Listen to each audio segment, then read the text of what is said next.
zakaj bi mogla vsaka ženska plesati afriške plese? Ne vem, če bi morala, če je to res. Mislim pa, da je fajn, so afriški plesi fajn. Vsaj jaz sem začela tako plesati, zato ker sem res začutila to neko, mislim, v bistvu res celo telo je angažirano, ritma je ogromen, nek stik se mi zdi s samim sabo, s svojim telesom, z ritmom.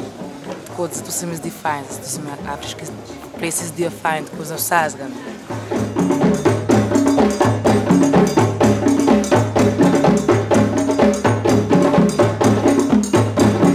Kako bi nekomu razložila, kje se skriva, v katerem delu telesa ritem Afrike? Mislim, da je to čist, recimo, to je težko reči, da bi recimo bila neka filozofija afriškega plesa, zaradi tega, ker afriških plesov je itak veliko, vsako pleme ima svoj ples, tako da ni enega afriškega plesa in sem prepričana, da v Afriki na to gledajo čist drugače, ker mi, ko smo to sem pripeljali, oni to živijo, za njih je to del življenja vsakodnevnega. Pri nas je pa pač to že mogoče prišlo bolj kot neka odrska umetnost, kot neko rekreacija.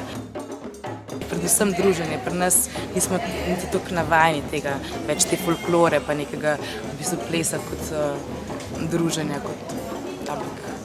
Pri njih pa je to, oni to živijo, dihajo, to je ritem srca, to je ritem telesa.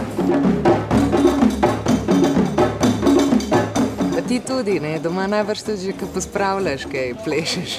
Ma niti ne, no. Jaz imam to mogoče bolj, ne vem, ker sem pač moja mama plesalka in sem z njo živela in sem skozi v stiku s tem plesom kot takim, ne zdaj prav afriškim, ampak da ti je to sploh tako domače, no. Ko pa pospravljam, pa niti ne plešem zraven.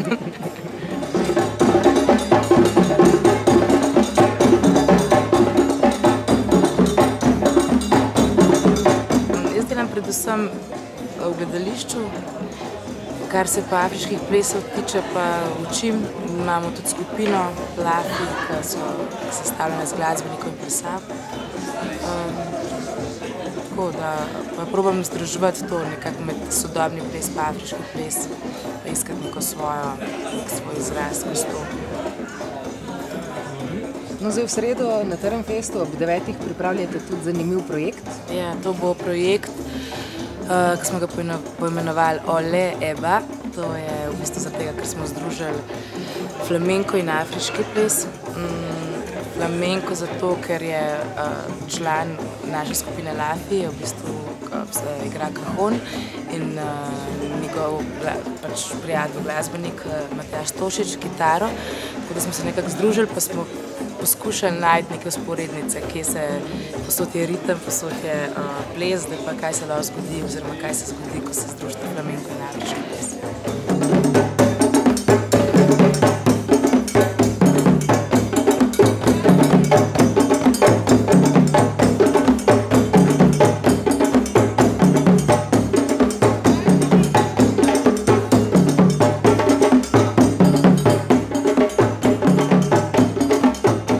Kaj bi rekla prvemu, ki pride, pa nikoli ni tega poskusil plesati, kako bi mu dala nasvet? Da naj poskuša, rada bi pač vsak povem, da naj poskuša, no, nekako pustiti vse te svoje, vse misli vzuni, ne, in poskuša se samo sprostiti in pustiti telesu, ker potem, če enkrat pustiš in pustiš, da gre ritem skozi telo, potem gre vse. Super. A bi mi, prosim, še predstavila poimensko še člane zasedbe, glasbenike? Ja, misliš teh, ki so danes igrali? Ki so danes igrali, ja. Danes so z nami igrali Uroš, Anja, Isaka iz Burkine Faso, Bojan in še Uroš. Drugače pa v skupini Lafi, ki pa bo v sredo predstavo, so pa glasbeniki iz Maribora, Nino Mureškič, Damir Mazrek, Blaž Koras, Matjaž Tošič, kitarist, Igor Leonardi, Asja Grauf, to so glasbeniki. Potem smo pa plesalke, jaz, Leja Menard, Delanda Dialo, pa Sara Zanimovič.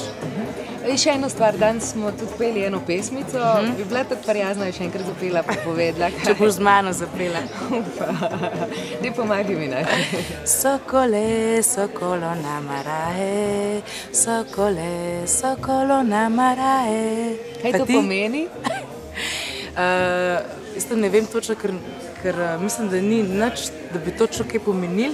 Gre pa k ritmu, ki se imenuje soko, ki se pa igra, če se ne motim, pred obrazovanjem fantkov v Gvineji. Oziroma, to je bilo v tradicionalni Afriki, zdaj se to igra že povsod. Ker v afriških plesih imaš vedno, to gre vedno zraven, petje, ples in glasba. Jaz tudi sploh nisem pevka, sploh mi to ne gre dobro, ampak nekako se probam tudi jaz sprostiti, ker je to nekako pri njih, recimo z razliko, je to eno.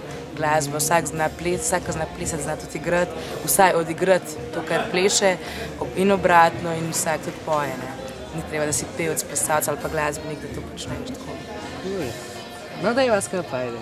Ok, sokole, sokolo namarae, sokole, sokolo namarae, sokole, sokolo namarae, sokole, sokolo namarae.